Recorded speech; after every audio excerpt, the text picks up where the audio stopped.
It's supposed to allow you to access new secrets, you know, like the Mario items, because Mario items always need to do two things. They either need to make you feel more strong, they have to either make you stronger, and that's why you would want it, or they would have to make you feel, or they would have to enable you to go to a very specific secret item, or get a specific collectible or something. That's kind of the point. Wow, that was interesting. I just ran through that Goomba. Goombulb? Dang it. Oh, right, Galoomba. That's what it's called. I keep on forgetting what it's called. You know, because Galoomba and Goomba are very similar. It's, you know, they might as well just be the same thing. What are these items? What are these?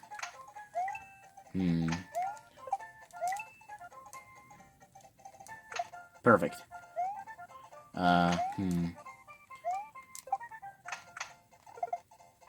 Oh, God! That was close. What's in here? Shoot. I don't have an item! Dang it. Oh, cool.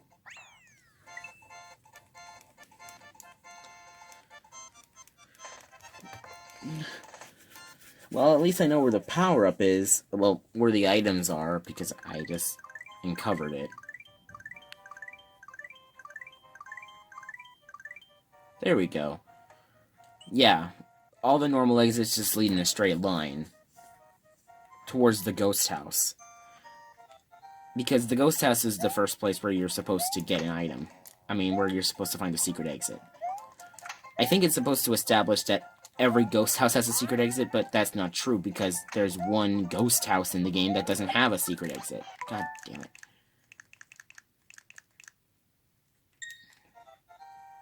I mean, it's supposed to establish that, well, the ghost house has a secret exit, so maybe every ghost house has a secret exit. Yeah, but that's not true since every ghost house doesn't have a secret exit. Not every ghost house has a secret exit. Not every ghost house has a secret exit. That's kind of a thing that was established. Because, like in vanilla, I believe in the vanilla ghost house, there is no secret exit. It was just a secret exit. I mean, kinda. Oh, gosh. Well, dang it. I was hoping to keep that mushroom. I was hoping to get that mushroom so if I took a hit, I would be able to get to them.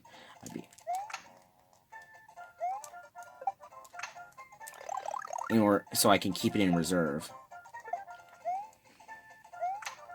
It really does, I keep on thinking about, if I wanted to go with items, if I wanted to make a Mario game, what would I do? What would I do to use the items kind of thing? Because I don't want to have no items, because items make games like this so much more interesting. But you need to have a balance of items.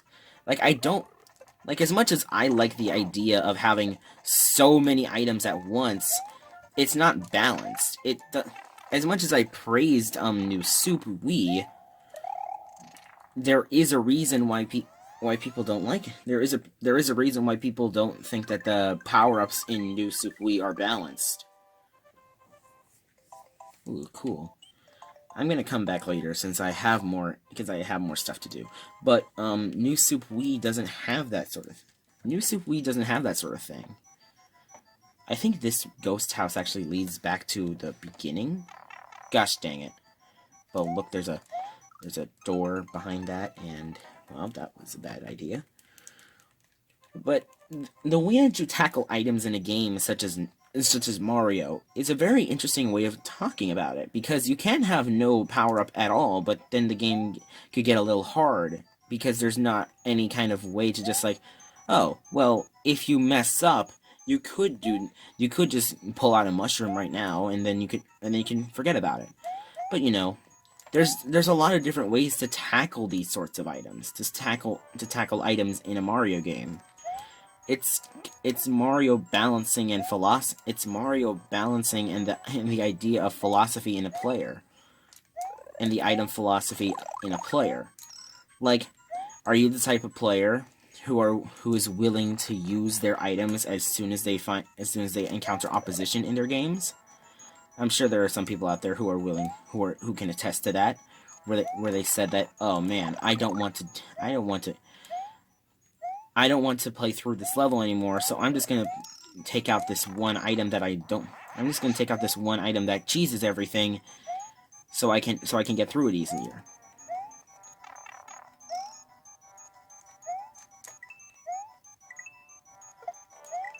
That is the problem with those are the problems with items.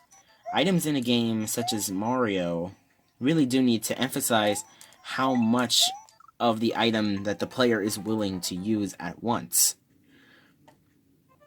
Yeah, exactly. Because you can fail, and well, there's a reason why invincibility frames exist. It's to prevent a fail spiral. I'm glad that Mario actually invented it.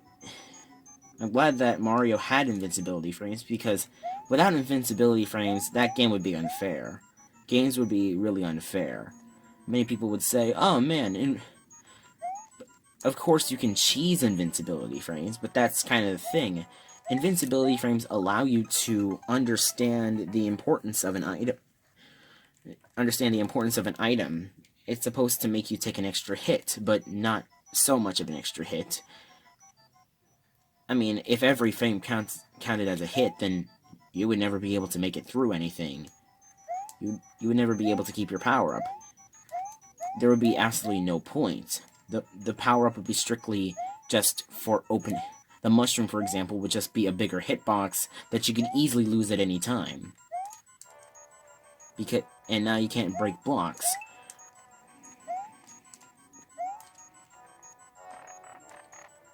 What I learned over the years of looking at how people look at power-ups is that people like power-ups that cheese things. But no one can argue that a fun power-up equals a balance.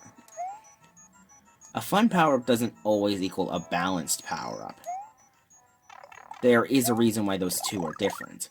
You can have balance, but it can be not fun. But balance usually comes from the fact that when you balance things in nature, in anything really,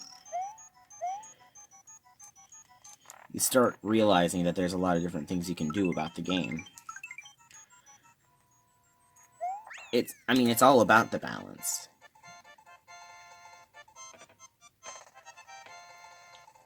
In your games, you gotta make sure that people feel balanced between characters and different things in the game. What's that? Okay.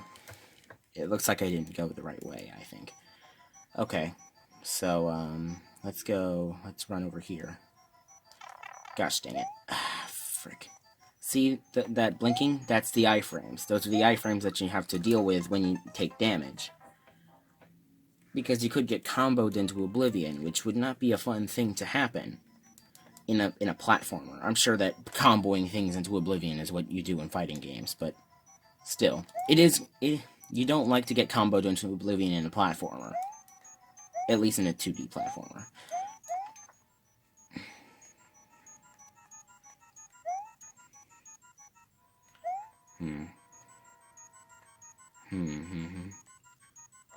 At least I'm small, so they can't hit me that easily. Whoa.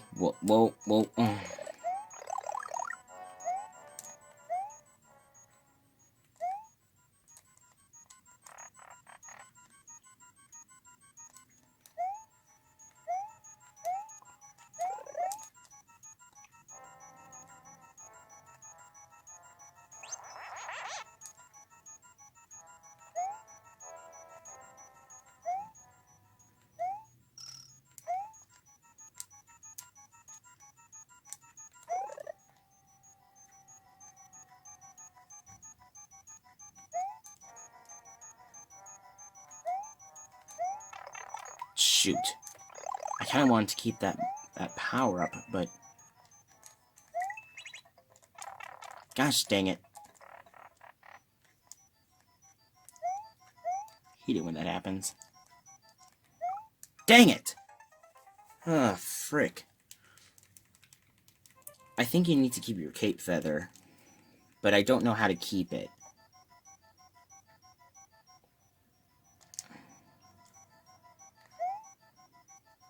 I think there's multiple paths you can take in this level. There's a door there.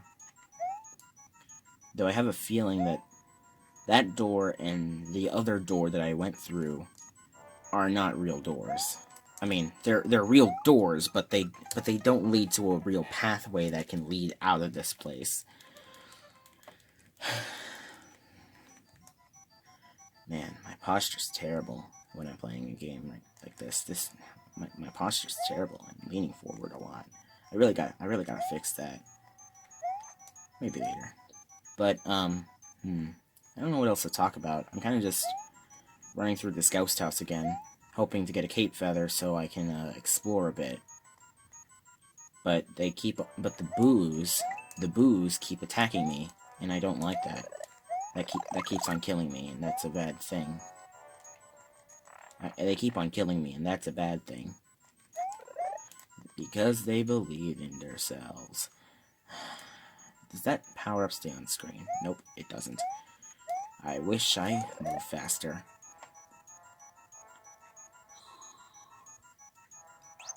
At least when you're standing grounded.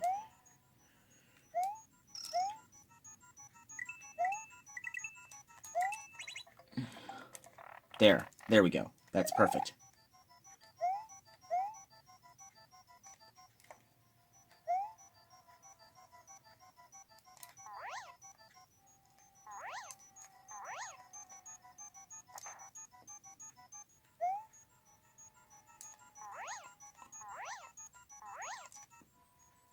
Nothing.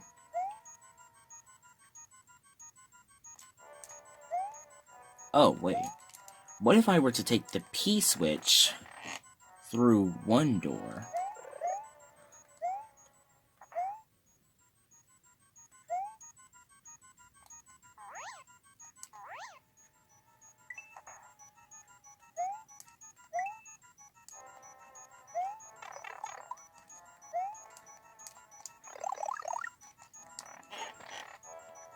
Nope. That didn't work. Ooh, cape feather.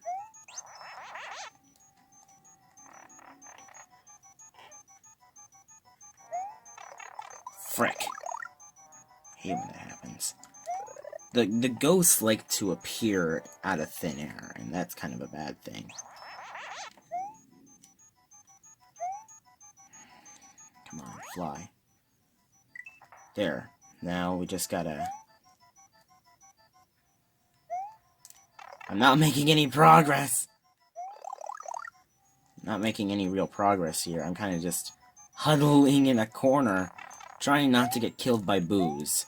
Because that's kind of the thing about this area. You don't want to stay in one place, but I want to get the P-switch, and you have to leave, and you can't leave that place because, well, it's the idea of counterbalance. It's the idea of making a hard enemy. And one of the best ways to do that is to maximize on the player's movement. Like, let's do a little thought experiment. Let's say that you're Mario. How does Mario jump? Well, how does Mario move? Well, he moves left and right, but really, his movement comes in his jumping ability. You need to be... In a Mario game, you have to jump up, most likely in an arc. So, when you're moving in an arc, the best way to counteract that is by using the Hammer Brother technique and create a counter arc. An arc that moves right against you. Basically shutting down your only opponent of movement. Your only proponent of movement. Kind of. In that kind of way. So you go through... So, this enemy right here, this enemy tries to kill you by running into you. What happens is this enemy tries to kill you by running into you. And what happens is, well, in a counterbalance arc kind of thing, you can get hurt and then you die. But what happens? Well, the boos attack you from a downward arc, which is not the same arc. It's a different arc, but it is a similar arc, an arc that counters your movements still. It's all about a proponent of game design and how you're supposed to develop hard enemies.